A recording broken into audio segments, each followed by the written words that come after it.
हावड़ा के जाने माने एडवोकेट अरसलान खालिद, जो कलकत्ता हाई कोर्ट और हावड़ा जज कोर्ट में सक्रिय रूप से प्रैक्टिस करते हैं और Paschim Bengal Pradesh Congress digital communication state executive member एवं मीडिया कोऑर्डिनेटर हैं, उन्होंने हाल ही में एक महत्वपूर्ण प्रेस कॉन्फ्रेंस की। इस प्रेस कॉन्फ्रेंस में उन्होंने हावड़ा के मुद्दा महाकुंभ से लेकर अंतर्राष्ट्रीय मामलों तक अपनी राय रखी। उन्होंने स्थानीय जनता की समस्याओं को उठाते हुए विकास और प्रशासनिक सुधारों की जरूरत पर जोर दिया। अरसलान खालिद ने कहा कि जनता की आवाज को सही मंच तक पहुंचाना उनकी प्राथमिकता है और वे इन मुद्दों पर लगातार काम कर रहे हैं। आवाज आप तक के माध्यम से देखिए एडवोकेट अरसलान खालिद ने इन तमाम मुद्दों पर क्या कहा। पहले तो आप लोग का बहुत बहुत शुक्रगुजार हूँ कि आप लोगों ने आमंत्रित किया मुझे, और जो अहम मुद्दे हैं मैं उस पर अपनी कुछ राय रखूँगा, अपनी पार्टी की तरफ से कुछ बातें रखना चाहता हूँ। आपके नज़र में वो अहम मुद्दा कौन सा है? देखिए, अभी देश में सबसे बड़ा मुद्दा अगर आप देखिएगा तो महाकुंभ का मुद्दा है। उसके बाद अगर आप देखिएगा तो आज जो अमेरिका और जो हिंदुस्तान, जो अमेरिका से लोगों को भेजा गया बेड़िया बांध के, 140 लोगों को भेजा गया, जिसमें से 19 महिलाएं थी, एयरफोर्स के प्लेन से भेजा गया, और एक वहाँ टॉयलेट की सुविधा थी। तो इतनी दोस्ती थी हमारे प्रधानमंत्री और डोनाल्ड ट्रंप में, बहुत गहरी दोस्ती थी, वो बेस्ट फ्रेंड वाला हिसाब किताब था। लेकिन अब दोस्ती कहाँ गई?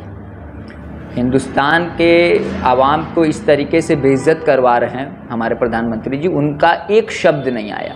और वो राज्यसभा में खड़े होके इमरजेंसी याद कर रहे हैं, वो राज्यसभा में खड़े होके कांग्रेस की बुराइयां कर रहे हैं कि कांग्रेस अपने रिवाइव करने के लिए भीम का नाम ले रही है।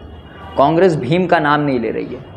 भीमराव अंबेडकर वो अपने में ही एक नाम है। जो संविधान है हमारा, जो देश का संविधान है, जिससे देश चलता है, उनके हमेशा वो बेइज्जत करते हैं। आपने देखा होगा अमित शाह जी लोकसभा में बोलते हैं कि कौन अंबेडकर, जिनसे पूरा देश चलता है, उनको ये भाजपा वाले इज्जत नहीं देते हैं। तो ये दो बहुत बड़े अहम मुद्दे हैं, लेकिन पर ना ही कोई हमारे एक्सटर्नल अफेयर मिनिस्टर का कोई स्टेटमेंट आया, ना ही प्रधानमंत्री जी का कोई स्टेटमेंट आया। तो आखिर ऐसा क्यों?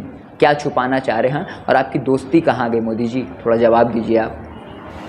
देखिए, महाकुंभ प्रयागराज में हो रहा है, वो बहुत ही पवित्र जगह है और पूरे देश भर से बहुत लाखों करोड़ों श्रद्धालु वहाँ गए हुए हैं। योगी जी का जब इस महाकुंभ से पहले बयान आया कि हम लोग तैयारी 100 करोड़ श्रद्धालु की कर रहे हैं, तो अगर 100 से 150 हो जाता तो समझ में आता है कि थोड़ी सी व्यवस्था में चूक हो गई। लेकिन जब 100 करोड़ की आप तैयारी कर रहे हैं, तब वहाँ पे भगदड़ कैसे हो सकती है? अब भगदड़ के बाद जितने लोगों की जान गई, आप आंकड़े क्यों छुपा रहे हैं? आंकड़े छुपाने की आदत भाजपा की गवर्नमेंट को हमेशा से। आप कोरोना में देखिए कितने लोगों की कोरोना में जान गई, लेकिन इस गवर्नमेंट ने हमेशा आंकड़ों को छुपाया। कुछ दिन पहले मैं देख रहा था कि एक मीडिया, न्यूज़ 18 के कोई मीडिया गए थे वहाँ पे, जहाँ पे बॉडियाँ रखी गई थी प्रयागराज में। वहाँ के ऑफिसर ने उनको धक्के मार के बाहर भेज दिया और उन्हें धमकी दिया कि आपको अरेस्ट कर लेंगे। ये हाल है मीडिया का हिंदुस्तान में। आप जब तक मोदी जी का गुणगान करेंगे, मोदी जी खुश है। जहाँ आपने मोदी जी के खिलाफ एक लफ्ज़ उठाया, मोदी जी नाराज़ हो जाएंगे, आपको जेल में भर देंगे। देखिए, वो जिस बाबा का आपने नाम लिया है, उस बाबा ने ये भी कहा था कि मुसलमानों को मंदिरों में प्रवेश करने नहीं देना चाहिए, और भी बहुत सारी तुच्छ बातें उन्होंने की है। प्रयागराज में जब ये भगदड़ हुई, मुसलमानों ने अपनी मस्जिदों के गेट खोल दिए, अपने दरगाहों के गेट खोल दिए, अपने दिलों के गेट खोल दिए। हिंदुस्तान क्या है? हिंदुस्तान मोहब्बत की जगह है, हिंदुस्तान नफ़रत की जगह नहीं है। यहाँ पे हिंदू भाई मुसलमान भाई के साथ मिल के रहता है। लेकिन ये भाजपा गवर्नमेंट जब से आई है, 10 साल हो गए हैं इनको, और अभी 3rd टर्म इनका शुरू हुआ है। इनका काम ही है डिवाइड एंड रूल। ये ब्रिटिश वाले रूल फॉलो करते हैं कि एक समुदाय को डिवाइड करें और फिर उस पर रूल करें। बट हमारे नेता आदरणीय श्री राहुल गांधी जी ने भारत जोड़ो यात्रा के दौरान एक नारा लगाया था, नफ़रत के बाज़ार में मोहब्बत की दुकान खोलना।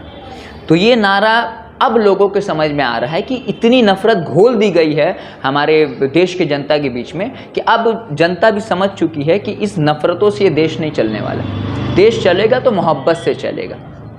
और बिना मोहब्बत के कोई भी देश, ये सिर्फ मैं हिंदुस्तान की बात नहीं कर रहा हूँ, जितनी बड़े बड़े देश हैं, कोई भी देश अगर वहाँ नफ़रत होगी तो वो देश कभी आगे नहीं बढ़ पाएगा। ये हमारी जनता अब समझ चुकी है।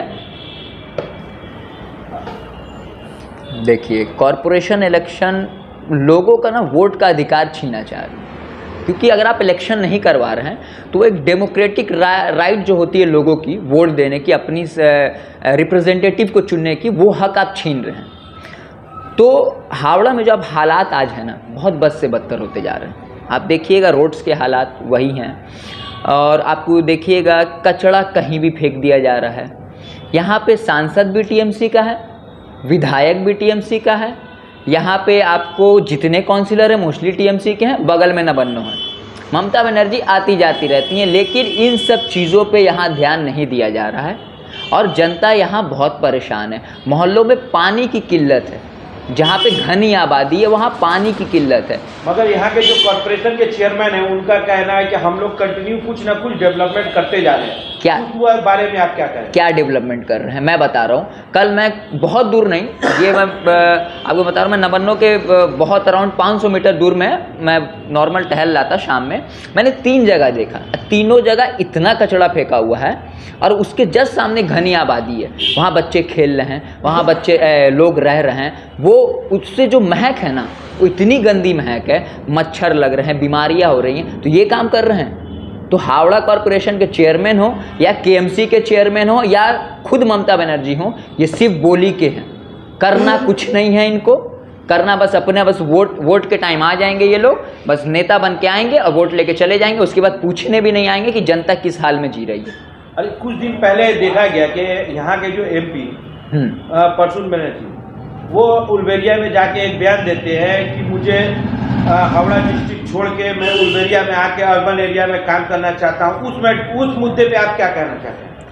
हावड़ा में बहुत कम, अगर मैं बोलूँ तो 10, 12, 15 लाख वोटर तो होंगे ही होंगे, बहुत कम है, एक अनुमान में बोल रहा हूँ। उन लोगों ने भरोसा जता के पार्लियामेंट जैसी सबसे बड़ी सभा में तीसरी बार प्रसून बनर्जी को भेजा है। तो आप बनने के बाद जब आप चुन जाते हैं, जब आपको चुन लिया जाता है, तब आप जाके ये बयानबाजी करते हैं उलबेरिया में। आपको जाना है, उसके लिए मेरा कोई दिक्कत नहीं है। आप उलबेरिया जाइए, आप बंडल जाइए, आप कहीं जाइए, उससे मेरा कोई दिक्कत नहीं है। लेकिन जब आप हावड़ा के रिप्रेजेंटेटिव हैं, कितनी बार पार्लियामेंट में आपने हावड़ा के डेवलपमेंट को लेकर आपने बातें उठा दी, क्यों नहीं उठाई अभी तक? उनका तो कहना है कि वो हर वार्ड में कुछ ना कुछ काम किए हैं। क्या किए हैं बताइए, मैं भी तो जानना चाहता हूँ ना। मुझे बताइए आके क्या किए हैं, मुझे दिखला दे क्या किए। मैं तो बचपन से यहाँ पला बड़ा हूँ, मैं यहीं पे सब चीज़ मेरा हुआ है। मैं कैसे बोल दूँ क्या किए हैं? भाई वो एसी के घर में रह के नहीं ना बोल सकते क्या काम किए हैं। मैं रह रहा हूँ ना, मैं ये बोल रहा हूँ, आप देख लिए, मैं आपको बाहर दिखला दूंगा कि क्या काम किया उन्होंने। रोड्स के ये हालात है, जीटी रोड के ये हालात होंगे कि टोटो चलता है तो डर लग जाए कब टोटो पलट जाए। इतनी ट्रैफिक कि एम्बुलेंस फंसी रहती है, कचड़े कहीं भी फेंक दिए जाते हैं, बच्चों के खेलने का पार्क नहीं है। ये डेवलपमेंट किया है हमारे एमपी जी ने, और वो बड़ी बड़ी बयानबाजी करते हैं वो। और इस वक्त जैसा आने वाले अगले साल कॉर्पोरेशन का चुनाव होने वाला है, कहीं ऐसा तो नहीं उस मुद्दे को आप रख के आप खुद कांग्रेस की ओर से टिकट की उम्मीद में हैं? देखिए, पहली बात तो ये, कांग्रेस कभी ना इलेक्शन की राजनीति नहीं करती है। पहली बात मैं बोलूँ, इलेक्शन लड़ना हमारा वो हम एक पार्टी है, नेशनल पार्टी है, तो हमें लड़ना, हमें कॉन्टेस्ट करना हर जगह। लेकिन अगर आप ये बोलिएगा कि मैं कचड़े के मुद्दे को उठा के या गंदगी के मुद्दे को उठा के मैं टिकट की दावेदारी कर रहा हूँ, तो ये कहीं से मतलब ये बात तो वैल्यू नहीं है। क्यों नहीं है? मैं यहाँ रह रहा हूँ, आज से नहीं, आज 24-25 साल का मैं हो गया, मैं यहीं रह रहा हूँ, तो मैं देख रहा हूँ कि यहाँ क्या डेवलपमेंट हुआ है। तो टिकट मिलना, इलेक्शन लड़ना, ये वो एक अलग तरीका है। अगर मुझे पार्टी ने वो जिम्मेदारी दी, आज तक मुझे पार्टी ने जो भी जिम्मेदारी दी है, मैं लोकसभा में दिल्ली के इलेक्शन वॉर रूम में था, मैं अधीर रंजन चौधरी जो हमारे सांसद थे उनके चुनाव प्रचार में था, मैं हर जगह जाता हूं जहां जहां मुझे पार्टी भेजती है। तो अगर मुझे पार्टी जिम्मेदारी देगी तो मैं लड़ूंगा और मैं मुद्दों की राजनीति करूंगा। मैं ये राजनीति नहीं करूंगा कि मैं बस आया नेता बन के मैं बोल दिया कि हाँ भाई ये कर दूंगा वो कर दूंगा, उसके बाद जिस दिन जीता उस दिन घर में अपना एसी लगा के बैठ गया, अपना पैसा कमा रहा हूँ, अपने परिवार को प्रमोटरी में उतार दिया, इलीगल कंस्ट्रक्शन करवा दिया। ये नहीं करने दूंगा। ये तो मैं बोल रहा हूँ कि अगर चुन के आ गया तो इलीगल कंस्ट्रक्शन रुकवा दूंगा। ये मैं दावेदारी देता हूँ। जैसा कि आपकी मुद्दा ये कचरा हो, रास्ता हो, तो इस पे आपने कुछ लीगल एक्शन लेने की कोशिश की है? आप हावड़ा से चूना भट्टी जो रोड है, आंदुल रोड का आप लोगों ने नाम सुना होगा। वहाँ पे इतने बद से बदतर हालात थे रोड्स के कि आए दिन दुर्घटना हो रही थी। मैंने लेटर लिखा हमारे एमपी साहब को, उसके बाद हमने एमएलए को भी वो लेटर सीसी में डाला, मैंने उनको मेल किया, मैंने उनको पोस्ट किया, लेकिन एक रिप्लाई नहीं आया वहाँ से, एक भी रिप्लाई नहीं आया। जैसे अगर मैं किसी एमपी को मेल करता हूँ किसी मैटर कंसर्न को लेके, तो उनकी ऑफिस की तरफ से एक रिप्लाई आता है कि okay we are looking into this matter. ये रिप्लाई तो आना चाहिए हर एमपी या एक जिससे भी आप मेल कर रहे हो, वो भी रिप्लाई नहीं आया हमारे पास, तो हम क्या उम्मीद रख सकते हैं। इतने प्रेशर के बाद तो वो रोड बना, रोड बनने के बाद अभी तो ठीक है, पर ट्रैफिक के हालात वही हैं। तो लीगल ये है कि हम लोग अभी जो कचरा का मुद्दा है, हम कुछ दिन के बाद अभी हम कारपोरेशन में डिप्यूटेशन देंगे और इस मुद्दे को जल्द से जल्द ठीक करवाने की जिम्मेदारी लेते हैं। हम हैं पूरे कांग्रेस, यहाँ के जितने भी हमारे अध्यक्ष हैं, जिला अध्यक्ष हैं, ब्लॉक अध्यक्ष हैं, वार्ड अध्यक्ष, सबके साथ मैं डिप्यूटेशन दूंगा और इस मुद्दे को, जो भी मुद्दा हावड़ा का, सिर्फ हावड़ा का नहीं, बंगाल में भी आप देखेंगे कि हमारे जो पीसीसी अध्यक्ष हैं शुभांकर सरकार जी, आज वो एनआरएस हॉस्पिटल गए थे, वहाँ का स्वास्थ्य का जो भी मुद्दा के लिए गए थे। तो हमारी कांग्रेस आप हर जगह देखिएगा ना, जहाँ अन्याय होगा ना वहाँ आपको मिलेंगे। राहुल गांधी भी जहाँ अन्याय होता है, संबल का मामला हो, हाथरस हो, कहीं भी हो, आपको वो नेता मिल जाएगा। पूरे हिंदुस्तान में वही नेता मिलेगा जो आपको आज वो खुले मंच से मुसलमानों का नाम लेता है, खुले मंच से मैं ये बोलना चाहता हूँ। बाकी जितनी पार्टियां हैं वो सिर्फ मुसलमानों को as a vote bank use करती है। आपका नाम? आपका नाम? एडवोकेट अरसलान खालिद।